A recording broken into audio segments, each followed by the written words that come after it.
This week, we're talking about the Christian leader in an organization, and I'm one of those too. So I am sharing about my own experiences.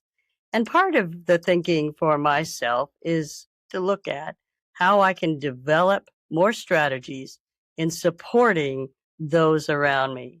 Affirming others is a part of my role as a leader in my organization.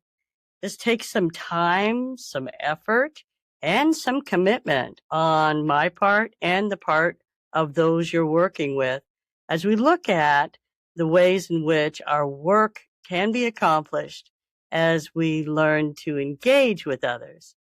The variety of responsibilities can sometimes be daunting, but each of us is meant to learn that not everything is ours to do.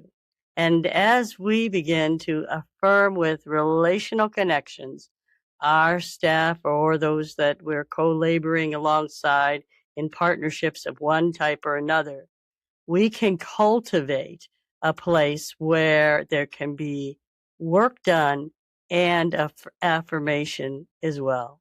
So, how do we do that? Let me give you a few tips that I am learning to implement. Affirming others, affirming their ability to hear God, their perspective, their viewpoint, and where appropriate, letting them have the choices in the direction of a project or an implementation of a new way of doing things.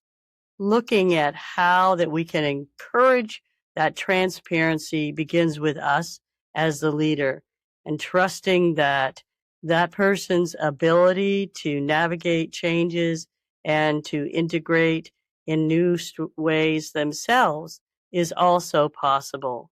Remember, our character has been built as leaders over a long period of time.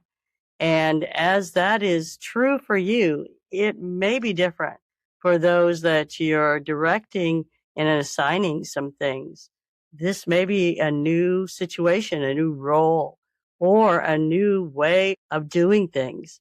I know from some of the staff feedback that they've said they've not had leaders that were so accepting and embracing and inclusive. And that's a part of being a good leader, is where we can support and challenge at the same time. When we're encouraging the giftedness of those that we're working with, it's not going to be enough to have a deep calling from God. We're going to need to know how to lay down our gifts.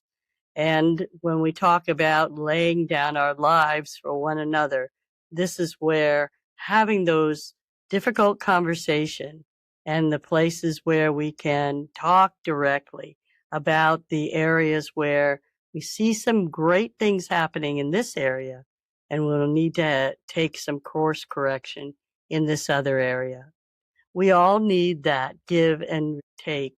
We all need that place of becoming a healthier and healthier community that can honestly bring growth and accountability in new ways of restoring our role in a larger way, and also our leadership abilities.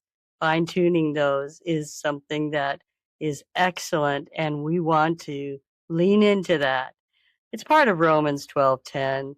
Frankly, as you look at that scripture, it says, "Be kindly affectionate to one another with brotherly love, in honor giving preference to one another."